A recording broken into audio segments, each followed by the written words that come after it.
Good morning, ladies and gentlemen. In order to frame my discussion, I thought I would try and put some things into a little bit of context. And as I prepared for the talk, I found myself asking myself a few questions as to whether there really is any challenges or any necessity for public-private partnership in the Caribbean. And so I thought about it, and I think that there are a few potential challenges that I thought I would frame our conversation with. Global warming. Much of the Caribbean's income-producing assets are coastal properties.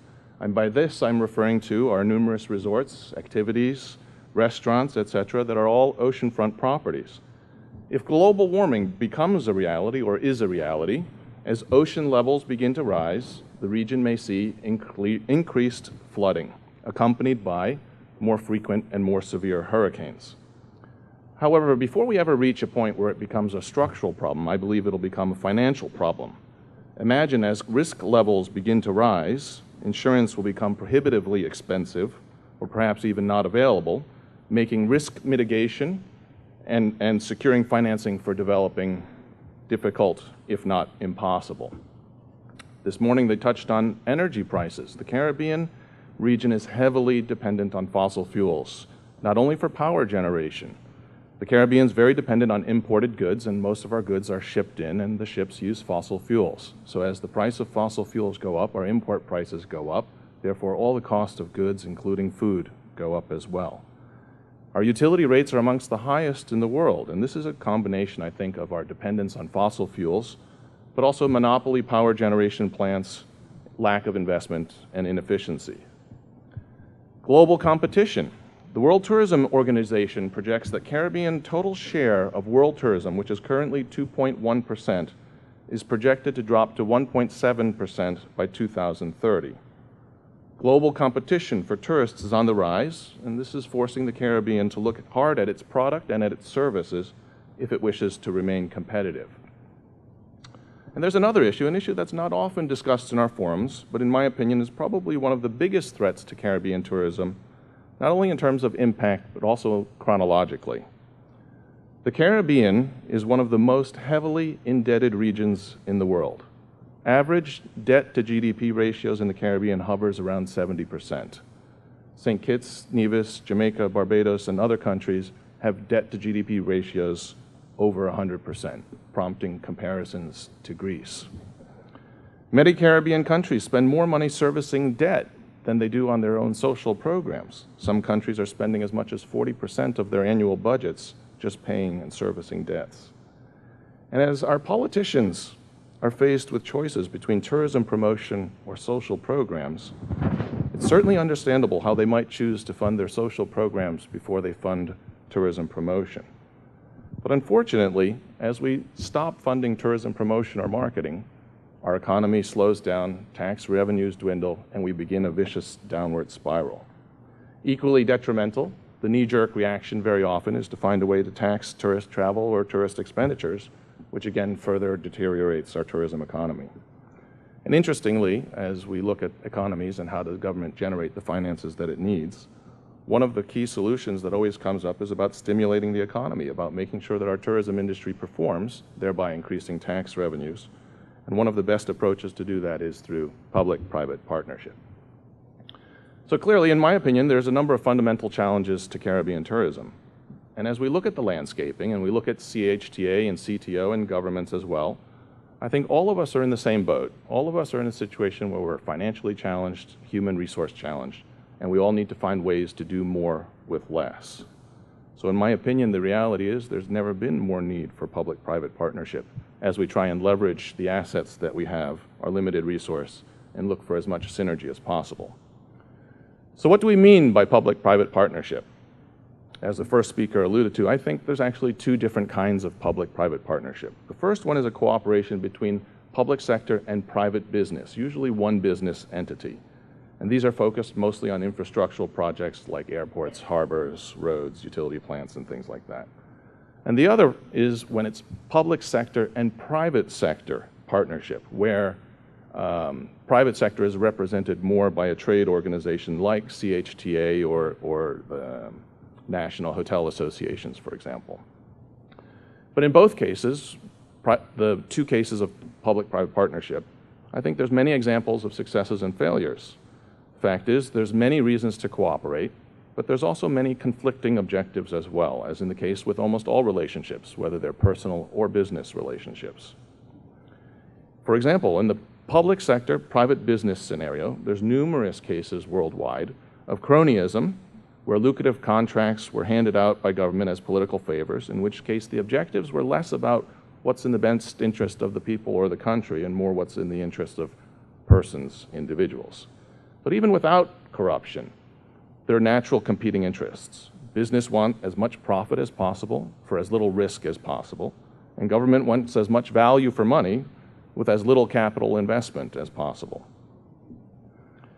But all of the public-private partnership relationships, I think, depend on a number of factors, such as an alignment of goals, clarities, clear deliverables, transparency, and accountability. But for today's purposes, we're going to focus on, from what my perspective is more important, is the public sector, private sector partnership. Alex this morning talked about that tourism in the Caribbean needs to run more like a business, and I couldn't agree more wholeheartedly. The benefits are many. Leveraging areas of expertise and experience, leveraging our human resources, our financial resources, the possibility to coordinate and streamline policies and reduce red tape, synchronizing timelines, improved efficiency, productivity, transparency, streamlined and coordinated marketing activities, coordinating our educational development programs, and also for crisis management. Again, in this structure, while there are many clear win-win benefits, there are also many naturally occurring competing interests. The public sector tends to be more concerned about issues such as national pride, identity, policies, and political credit and responsibilities. The metrics for success are often about job creation, employments for opportunities for their citizens, and tax revenues. Whereas for private sector, the metrics for success tend to be different. They tend to be more about risk management, returns on investment, and the ease and cost of doing business. Neither perspectives are wrong, they're just different.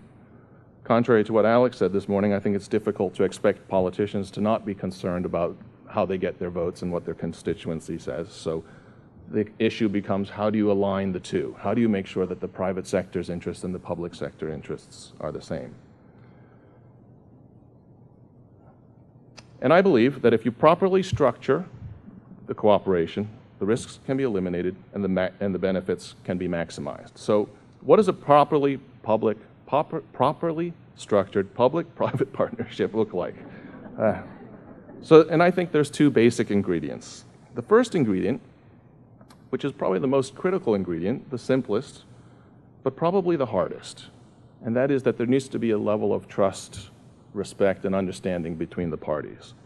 Trust, dialogue, transparency, and accountability are the foundations for any relationship. Again, this applies to personal as well as business, I believe. And the second ingredient is clearly defined objectives outlining the benefits for the people, the government, the politicians, and private sector. Everybody needs to understand who the different stakeholders are in the partnership and what each of them are getting out of it. Because the fact is, if it isn't a win-win partnership, in the end, I believe it's going to fall apart. And a disciplined approach is required. The road to hell is paved with good intentions, meaning that sometimes we as private sector and public sector are so enamored and want to move ahead with projects, and sometimes we don't take the time to define our goals, our objectives, our resources, how we measure it, what the deliverables are, and we just plunge in head first and then find out later that maybe there's a few things that we missed along the way. So in closing, if public-private partnership is so beneficial, why has it been so hard to realize? And I believe that in the end it's about ego, suspicion, fear, greed, selfishness, but probably the most likely reason is complacency. Fact is, we always did things this way, and why do we need to change? And so moving out of your comfort zone, I understand, is scary. But as we talk about major change, we need to find a way to get out of that comfort zone. And I believe the CHTA and CTO have a role in this in the Caribbean. CHTA and CTO need to set the right example for the rest of the Caribbean. CTC is a good step in the right direction, but I believe in some ways has been flawed in its execution, and it's something that we as partners need to work out together. But as we look at our relationship, we have different industry conferences. We have different investment conferences. We have different sustainable development programs. We have different educational foundations. Caribbean Week and Taste of the Caribbean are 10 days apart. Really? We can't do any better? We can't coordinate our efforts? Can't we be a role model for the rest of the Caribbean as to what public-private partnership looks like? There's many great things that have come out of the conference already. I heard yesterday talk about regional visas, about perhaps a standards or rating system. There are no better projects for CHTA and CTO to tackle than these types of projects, because I don't see other entities that are going to champion these except for CHTA and CTO. So in the end, we must find a way to work together, and in my opinion, there's no better way than structured public-private partnership. As we speak about major change, it requires vision, cooperation, but most importantly, it requires courage. Change is never easy, but the Caribbean people are depending on us to get it right. Thank you.